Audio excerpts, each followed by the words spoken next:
los modos uno y 2 y 2.2 no se propagan porque sus frecuencias de corte son mayores que la frecuencia de operación. En este mismo problema, una vez que ya se obtuvo esto, que los modos que se propagan en esta guía son los que están aquí, ¿qué es lo que más pide el Neri Vela en ese problema? Obtener velocidad de fase, ¿sí? Obtener velocidad de fase. Nada más un detalle importante. En este problema, el dieléctrico es aire. Y debido a que el dieléctrico es aire, pues consideramos que epsilon F es aproximadamente 1, mu sub F vale 1. ¿Sí? Por lo tanto, la velocidad V es simplemente C en este problema. ¿Por qué? Porque pues en el aire la velocidad es aproximadamente igual a la del vacío. ¿Sí? Si el dieléctrico no es aire, pues deben de tomar en cuenta que epsilon F pues va a ser distinta de 1 y por lo tanto la velocidad va a ser C dividida entre la raíz de epsilon F. Eso sería lo único que cambiaría cuando el dieléctrico no es aire. Pero una vez que se obtienen los modos que se propagan, lo que pide también el Neri Vela en este ejemplo es determinar velocidad de fase. Sabemos que la velocidad de fase es simplemente el cociente de omega entre K sub G. ¿Sí? Ya se había dicho que lo que yo denoto por K sub G, Neri Vela lo denota por beta Mn. En realidad esta K sub G también depende de M y N, aunque no lo escriba de manera explícita. ¿Sí? Entonces simplemente se aplica esa fórmula, se obtienen esas velocidades para los modos que se propagan.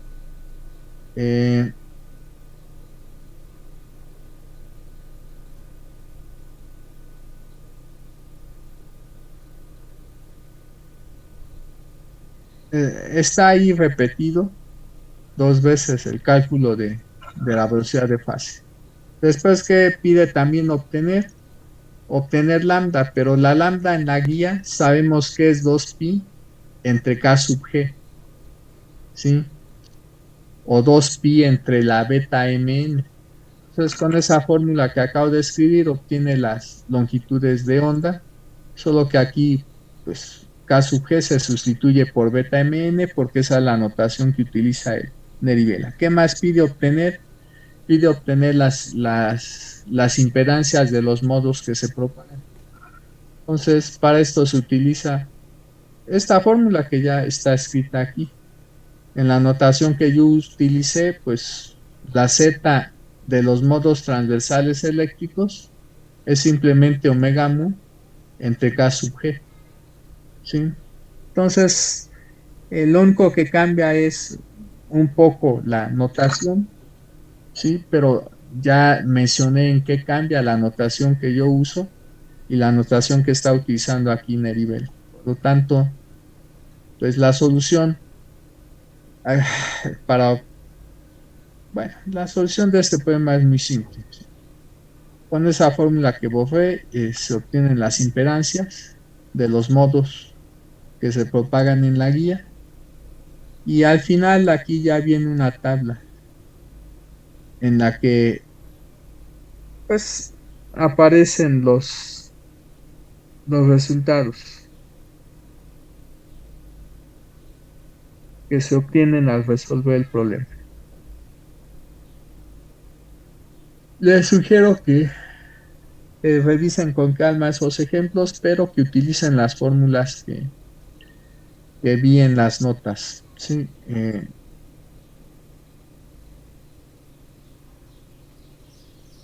Porque pues deben de familiarizarse con ambas notaciones, con la notación que yo utilicé en esas notas, con la notación que utiliza aquí Neri Vela. Ya mencioné cuáles son los cambios, por lo tanto no debería de haber problema. En este problema 4.13, pues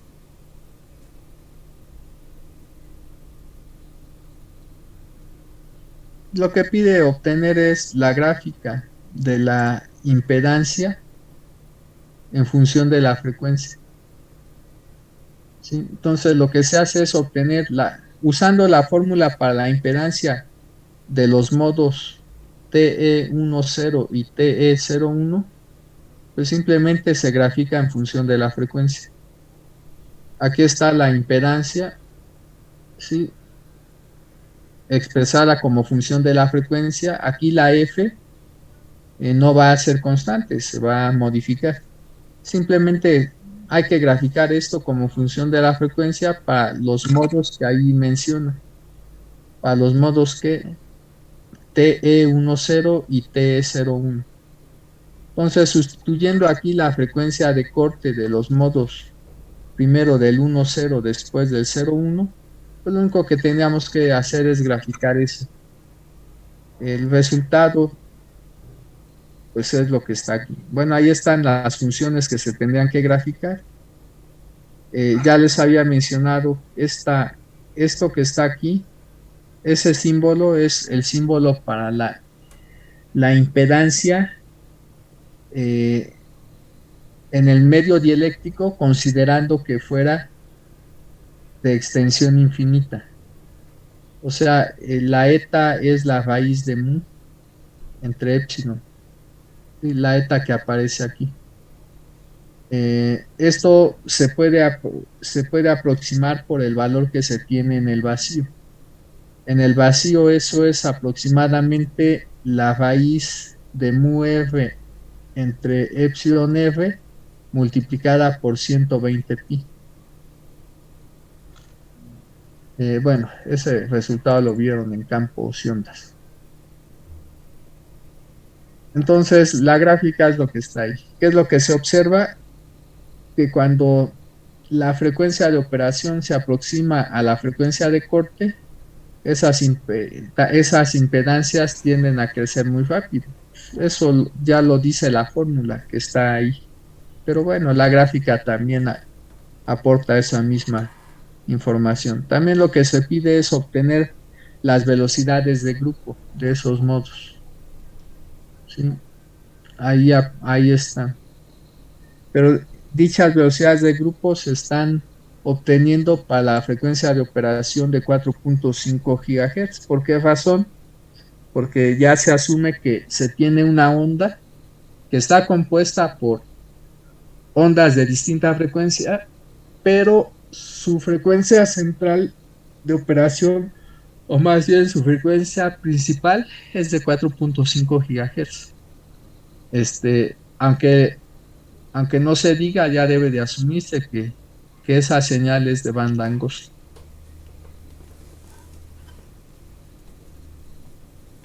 Bueno, en esta sección 482 realiza el análisis para los modos TM. Eh, Esa parte me la salto. Aquí vienen, de hecho, también algunas gráficas para los campos eléctrico y magnético de los modos de algunos modos TM. Como ahí aparece en la figura, la gráfica a la izquierda representa las líneas continuas representan campo eléctrico, las discontinuas campo magnético. Eh, en este caso de los modos TM11, en el lado derecho también aparecen las líneas de campo eléctrico y líneas de campo magnético para los modos TM21. ¿Cómo se obtienen esas gráficas? Pues simplemente utilizando los campos instantáneos y graficando las líneas de campo de esos campos instantáneos en un tiempo fijo. Eh, bueno, ahí aparece también otra fórmula eh, que ya vi en su momento, solo que la fórmula que yo vi, pues es esta. ¿Sí? Es la misma que tenemos aquí, lo único que está cambiando es la notación. Eh,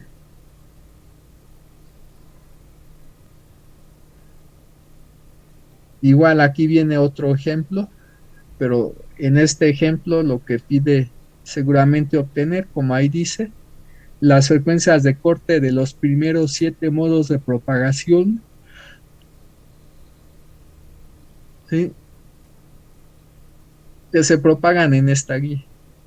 Bueno, ya les había mencionado que en el caso de los modos transversales magnéticos, tanto M como N deben de ser distintas de cero, ¿sí?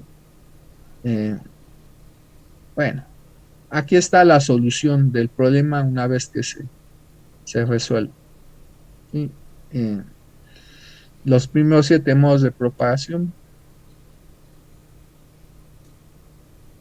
pues, están ahí.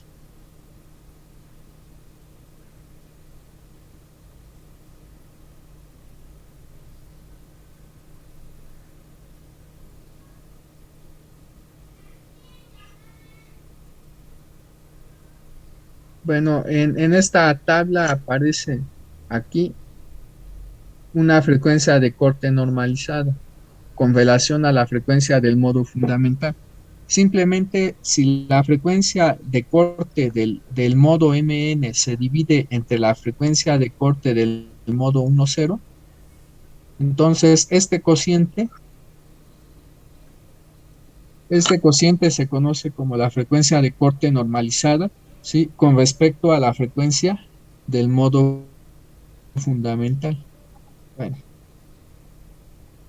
eso es lo que aparece en la tercera columna de esta tabla, las frecuencias de corte normalizadas con respecto a la fundamental. Eh, bueno, aquí viene algo relacionado con el modo dominante, ¿sí? ¿Qué les sugiero? Eh, lean por favor rápidamente esta sección 483, ¿sí? El Neri Vela lo tienen. Bueno, lean por favor la sección 483 eh, y una vez que hayan terminado me dicen por favor.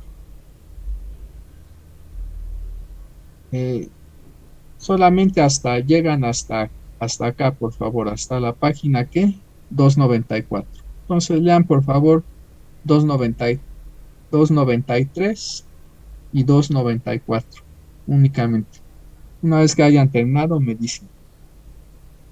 Eh, esta versión es la versión de del Neri Vela que editó la Universidad Veracruzana.